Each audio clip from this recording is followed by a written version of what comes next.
get high, but baby, if you want, he'll go down low. Doing a podcast on a random Thursday night. Girl, this blow, he's gonna make you feel alright. I know the manager, he knows what's going down. He'll make you laugh, but he damn sure is not a clown. I know the manager, and this man, he's got clout. He's gonna make you scream, you know he'll make you shout. He's gonna make you scream, he'll know he'll make you shout. I know the manager, yeah. And welcome everybody to the I Know the Manager podcast. We're going to introduce you, Ryan Broems, all the way out of, I think, California, correct? Yeah, Hollywood. Oh, big shit now. Okay. So I met this guy on Twitter, and I just randomly asked him if he wanted to be on a podcast today, and this is what you guys are going to get this week, and I hope you enjoy, because I don't know what we're going to talk about. Did you watch the Super Bowl, buddy? Yeah, I sure did. I watched it on my computer. I actually moved that day, and I ended up just watching it from my computer. But it was a big-ass game. It was great. Yeah, it was a very, very, very close game. It was a really good game. They just could not, they could not make any. I don't know who you were going for. I was I was going for Seattle, and they just, what can you do? I was going for Seattle as well, but only because I'm from Connecticut. That's where I grew up. Yeah. And I'm a Jets fan, so I hate the Patriots. Oh, okay, yeah. So that's in your blood. You have to. Okay. Yeah, anytime anything good happens for them, I cry. Yeah. Yeah, it was a really good game. I was really pleased with it. I always just because some games are just, well, not in the NFL, but I watch it. I'm more of a college football, and you see a lot more blowouts with them, especially with Alabama. So it's kind of like I never want the Super Bowl to ever be like 58 to, I'm just pulling a number out of my ass, 58 to like 20. I never want to see anything like that. I always like to see some neck and neck, like pins and needles type shit. So it was a really good game. Yeah, and I liked it because of that. Regardless of the fact that the team I hate the most won, the fact that it was so close and it was so exciting, it made it great to watch all the way through, you know? Like, you didn't sit there and just feel like, this is the dumbest thing ever. Yeah, because I've left. Like, I've watched some games and just been like, okay, well, I know the winner of this. I'm going to leave and just go out. But it was a really good game. There was a lot of shit going into that game about that the I don't know, what do they call it, the deflate game. Deflate game. Yeah, fuck. I didn't really care too much about it. I really didn't. It didn't bother me. I was just wanting to see the Super Bowl. I mean, there's always drama about something. That was just something they had to find before. What was your opinions on the? Did you give a shit? No, I didn't really care too much. Like, I don't know. It was easy for me to make jokes out of it. It was easy for a lot of people to make jokes out of it. But I liked it for that. Anytime anything like that happens, as long as people are humorous about it, I could care less. Yeah. No, I agree. Yeah, there was a bunch of good jokes I made out of it. There's a bunch of I would make a bunch of not Twitter, but Facebook comments. Man, I need to get on Twitter more. I'm never on there. Like, when somebody follows me, I'm just like, I don't see why I'm not posting shit. So every now and then, like last month, I figured out, because I would never get on, and finally I figured it out. Like, what's this? How do you work Twitter? Like, I knew how to work it, but I never seen a purpose for it.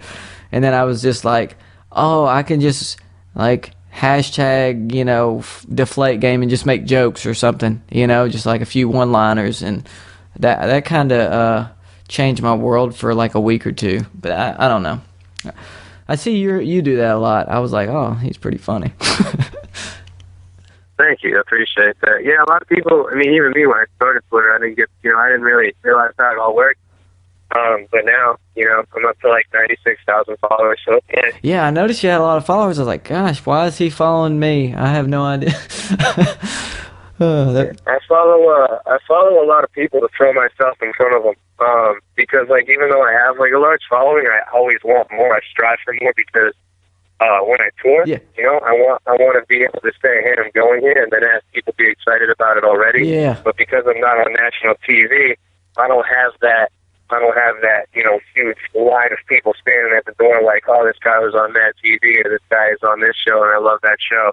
I have to follow somebody, let them see my feed, make their decision whether or not I'm funny enough with their kind of humor.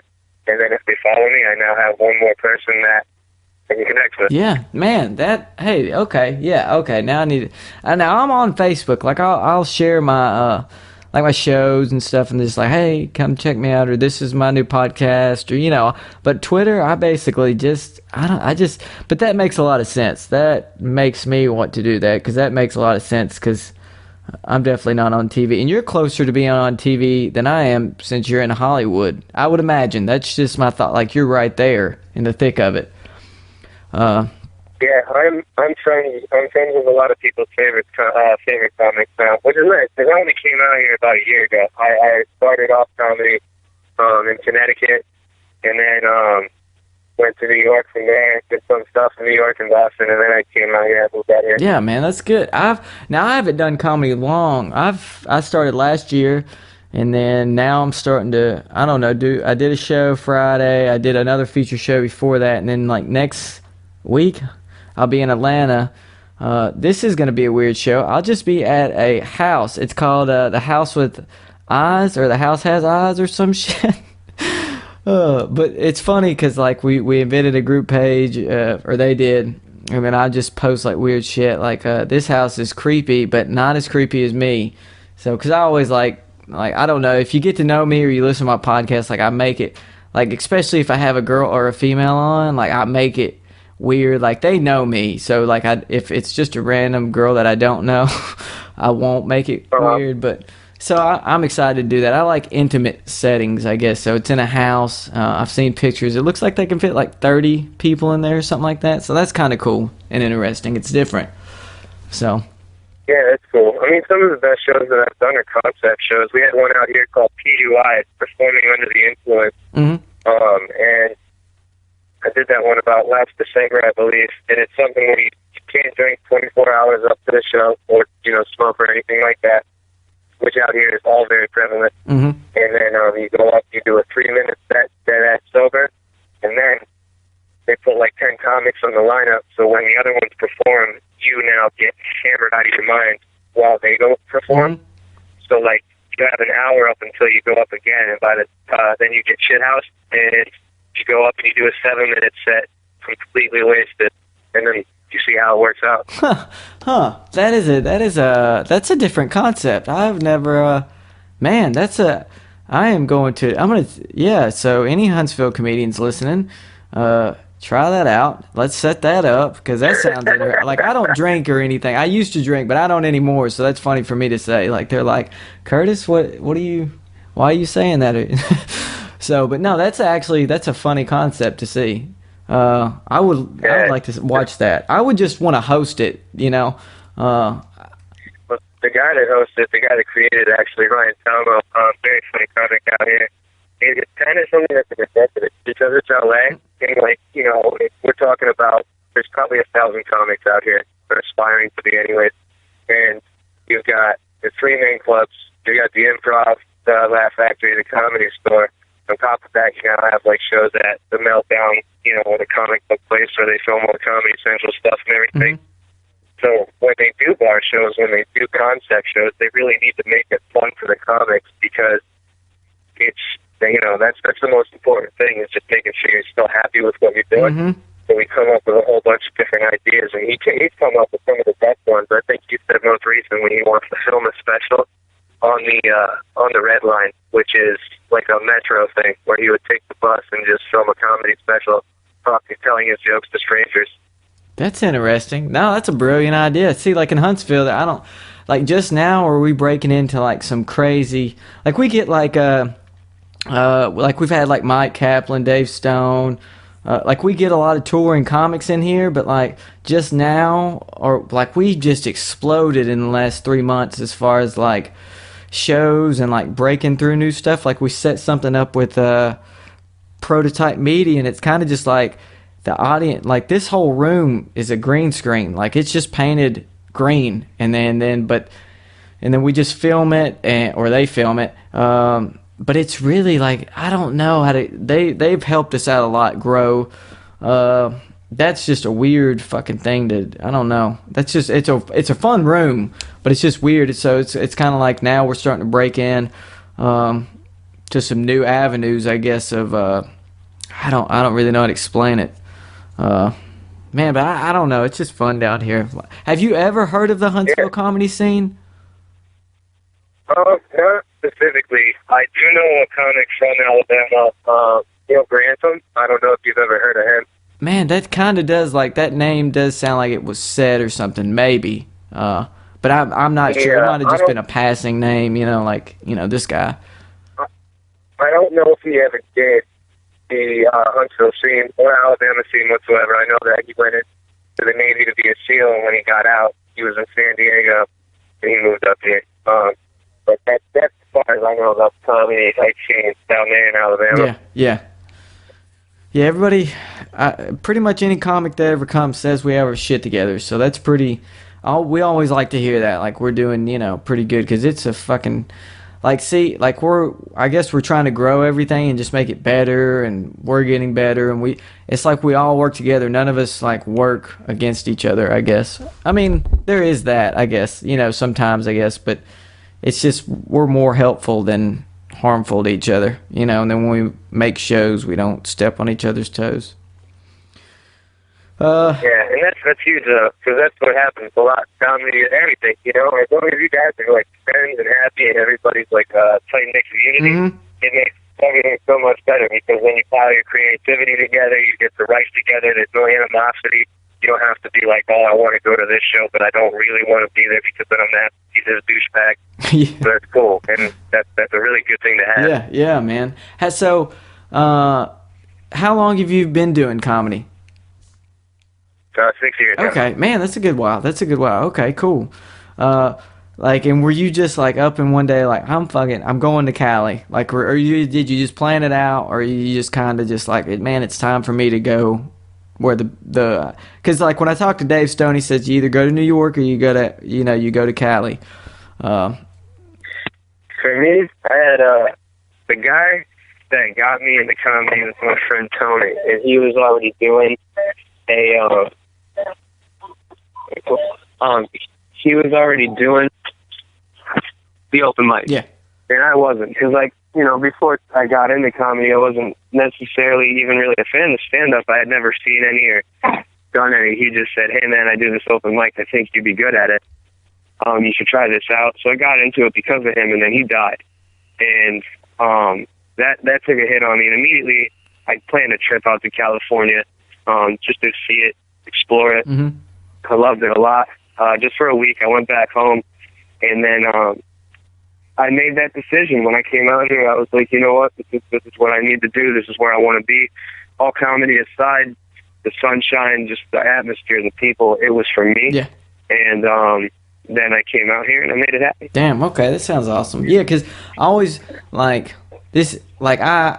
not ready to come out there. Like, I got obligations fucking here right now. But, like, I always tell myself, like, even before I started comedy, like, I want to move to California. One, it's pretty much always summer. Like, I don't have to worry about winter. You know what I mean? Yeah.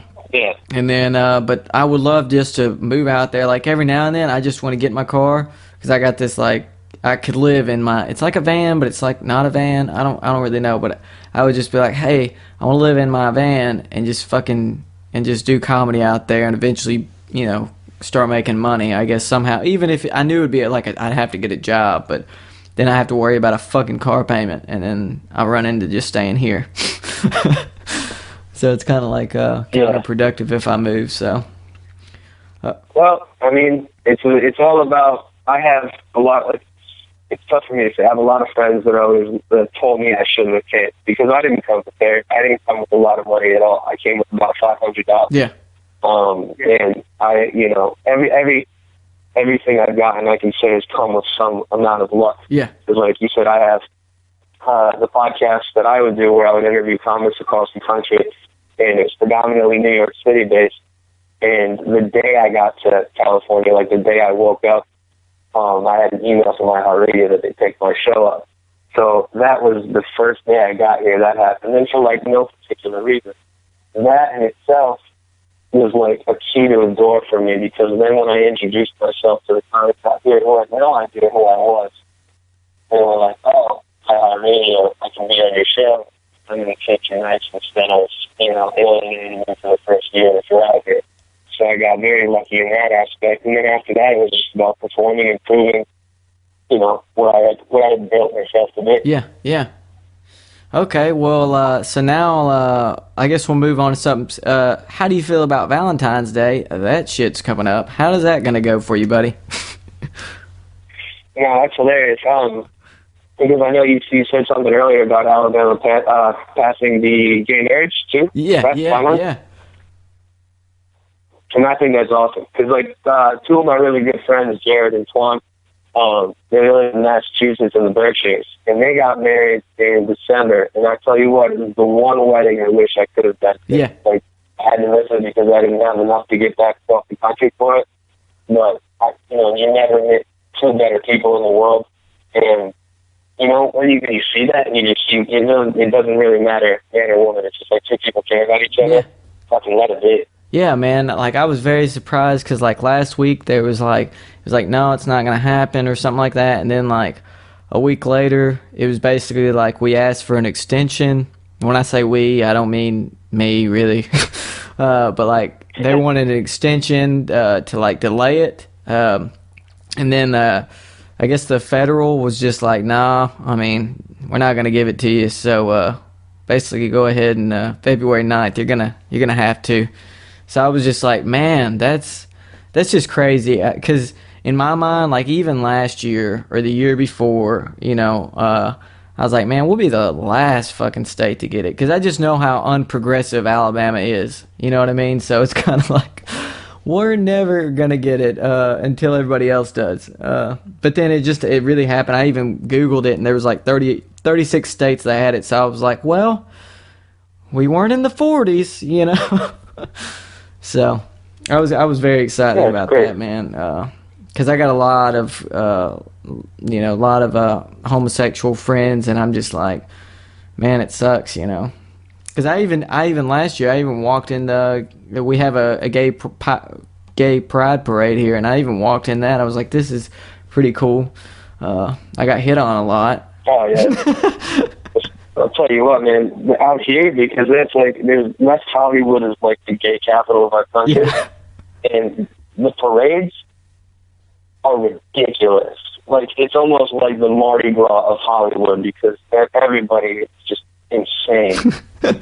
Then instead of beads, like they're throwing boxers and thongs. Oh. Yeah, like little chihuahuas, they're just throwing them in your face.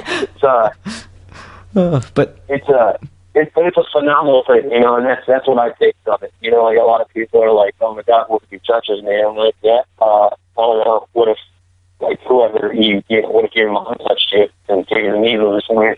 Like, it's just crazy the thought process that goes through people's minds, and like all those ISIS videos they have coming up, like, "Oh, we're gonna throw you off of a building because you're gay." Like, what point does it prove besides just closed-mindedness and like a horrid way to look at things? Yeah, man, I agree with you. And we could be doing so much other shit. Like, I always think like, okay, I want to keep, and they've tried to tear this down for years, but like there's been other shit that we need to worry about. They could have just let this one be like, yeah, let it happen, and then we could have just, I don't know what else we need to work on, but I mean, there's like obviously like the gas could have went down years ago or something. I don't, you know what I mean? Like there's just other energy and focus we should have been doing. I agree. Like we should have been doing besides worrying about like who can marry who. As long as they're fucking happy, I just believe everybody should be happy as fuck. And if that's with another dude or another woman, then so fucking be it. Exactly. So you got any shows coming up? Pretty. Are you headed to a show right now? No, not headed to a show right now. I was just out in Malibu with my friend Manny. Yeah. And tonight, what is tonight? Tonight's Tuesday. I don't think I have anything planned for tonight. Bigger shows that I can talk about would be, actually, I'm going to be at the comic strip in El Paso, Oh, cool. April 8th through 12th. Eric Schwartz is going to be headlining, and I'm going to be featuring for him. Man. And that would be the one I want to push for the most. I know I have a tour in the Northeast next month, but I don't have any verified dates, and I think it's a college tour, so it's not even something that people can get tickets to unless they're part of those colleges. So Yeah. I'd focus on the El Paso. Yeah, okay. Well, that kind of, okay. So do you have like an agent, or are you pretty much just like, I'll set my own shit up, or you kind of just got your own thing going on? Yeah, I got my own stuff going on for now. Yeah. I'm represented because, like, I had representation at one point. They didn't really do much for me. A lot of my friends end up getting representation, and what happens is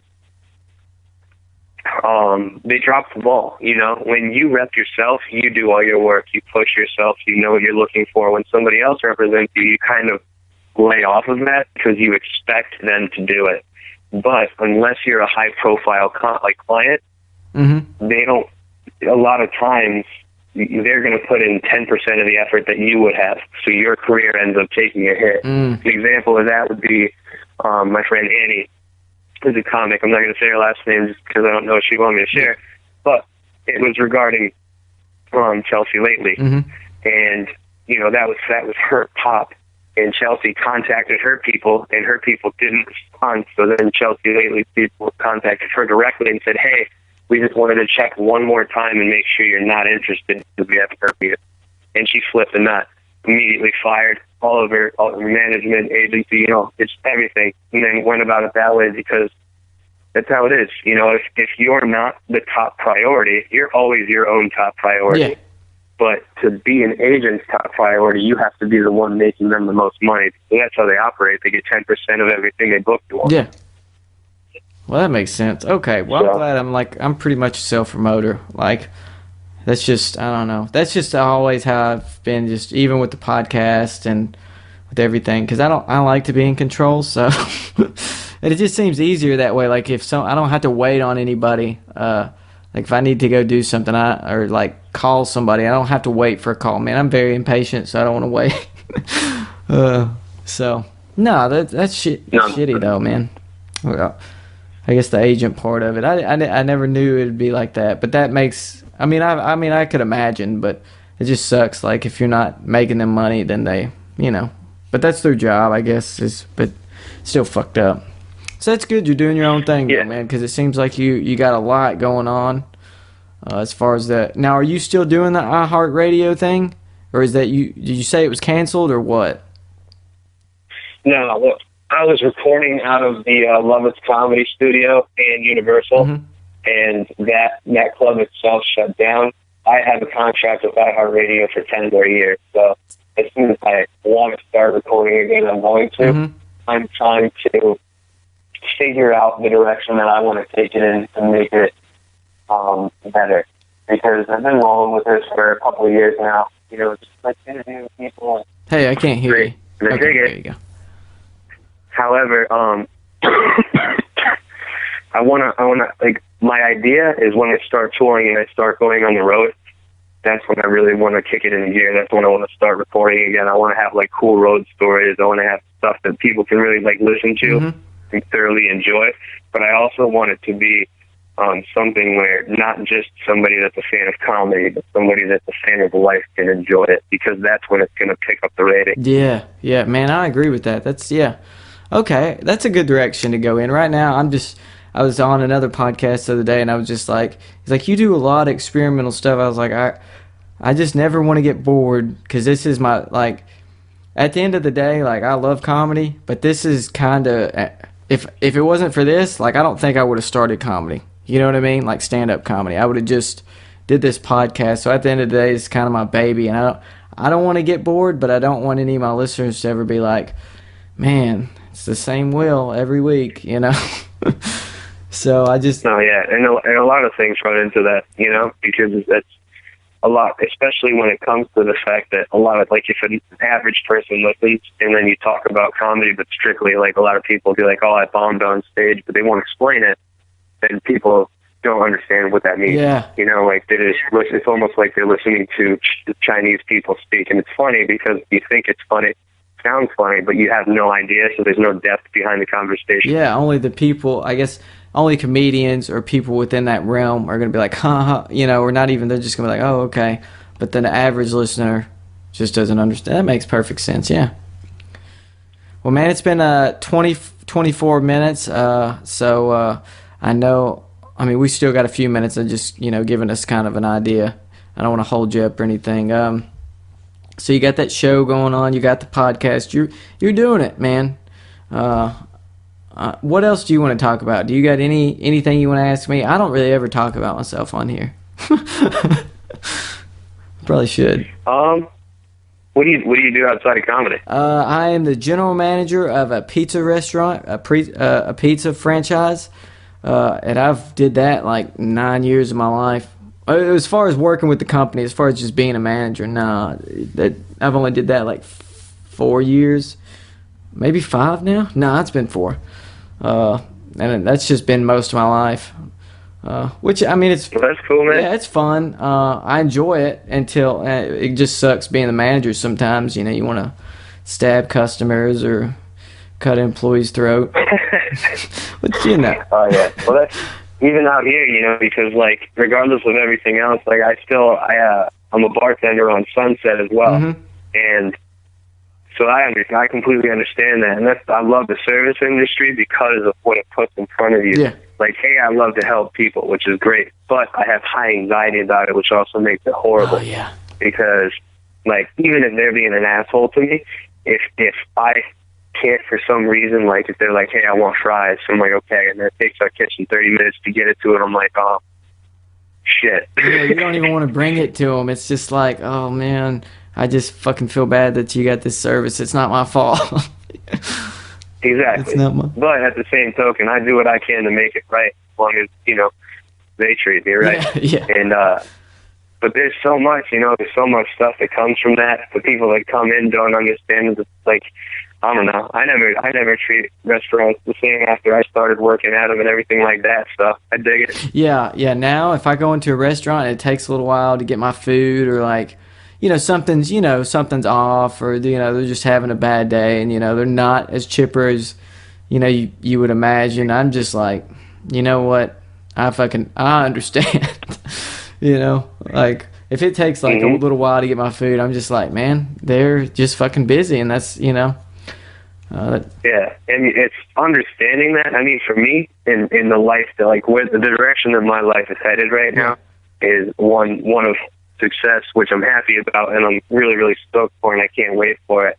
But I'm happy for the struggles, for the simple fact that, like, when I get there, I don't want to be that douchebag that treats the server like shit when there's, like, you know what I mean? Yeah. Like, you know, you get customers that just don't understand. It's me. I want to be that person that's like, listen, I'm not tripping. Take your time. I understand. You know, like, fucking, even if I'm in a rush, I get it. You can't do anything even faster. Like, it's just terrible stuff that happens sometimes. Yeah. But I want to be the person that can treat people like humans. Yeah. That way you leave an impact everywhere you go. Because more importantly than being funny is being a happy individual, and just fucking spreading that. That's what that's my whole thing. Yeah. Man, I agree with you on that. Man, you're fucking awesome. I didn't know you were going to be so cool. Thanks, man. Oh, man, that's good, man. Yeah, and I even tip any, like, waitresses, or I tip people that probably shouldn't be tipped sometimes. Like, not like they're doing a bad job, just like random jobs. I can't think of any right now, but like just random people. Like, I don't think they're supposed to get tipped, but I like to, you know, thank you. Like, I guess sometimes, like at a gas station, I'm like, if I'm in a good mood but they treat me like extra super cool, it's just like, wow, man. Like, I don't know, just had a conversation with me or just rubbed me the right way. I'm like, here, just keep the change. I don't know how common that is, but I mean, and I always tip. Like, I will not order food, like delivery or go out, if I can't tip them. Like, as far as like tipping goes, if I go to McDonald's, I just believe in tipping. I don't know, because that's part of my business, you know. No, I'm the same way. Like, we were at this restaurant in Malibu earlier called Christie's, and the bill was 40, and I left him 60, you know, and that's just, I said, just keep it, take it. He was real cool to us. He was real good to us. He was friendly. The service was on point. So I was like, fuck it, you know, $20, it's nice. You take that. And another thing I like to do, if I'm doing well enough, you know, because obviously, like you said, you won't go out unless you're doing like a certain thing. But if I'm doing like overly well at the time, which sometimes happens with bookings and stuff, like I'll tip the chef out. Yeah, yeah. Man, I've never thought of that. Man, you're better than I am. Well, that just comes from working at a place where, like, you know, we all make $10 an hour kind of thing, and then I'm getting tips, but I know that dude that's back there busting his ass the whole night is literally just working for that straight 10. Yeah, it's true. So if I can do something to boost that or make them appreciate the fact that, like, their craft is being appreciated, it works out well. Man, that is a good tip. Everybody listen to that. I'm definitely going to start doing that when I'm doing well, because that makes a lot of sense.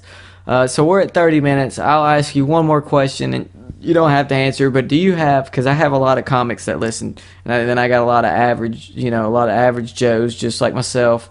Do you have any words that you would like to say to any comedian trying to, or stand up, or just any performer in general, singer, songwriter, writer in general? Do you have any words for the wise?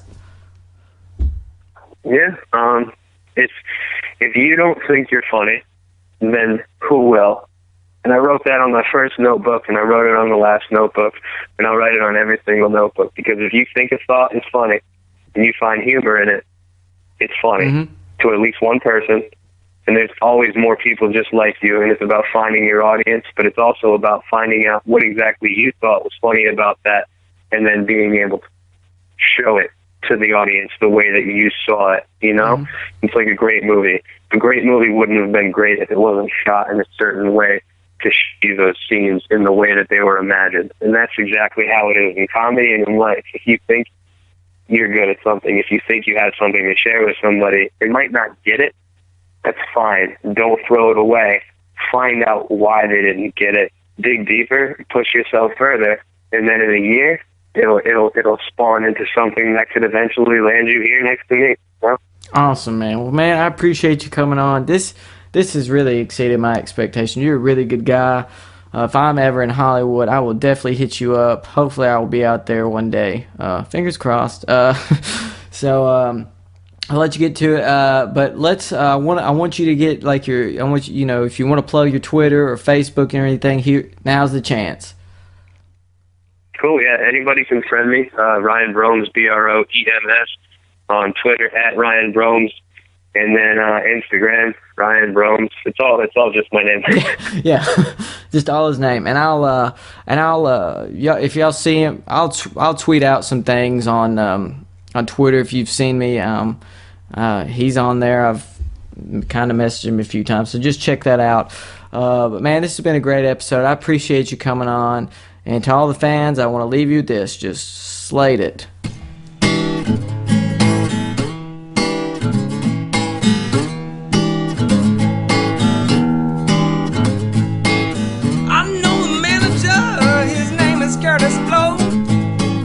He don't get high, but baby, if you want, he'll go down low. Doing a podcast on a random Thursday night. Curtis Blow, he's gonna make you feel alright. I know the manager, he knows what's going down. He'll make you laugh, but he damn sure is not a clown. I know the manager, and this man, he's got clout. He's gonna make you scream, you know he'll make you shout. He's gonna make you scream, he'll make you shout. I know the manager.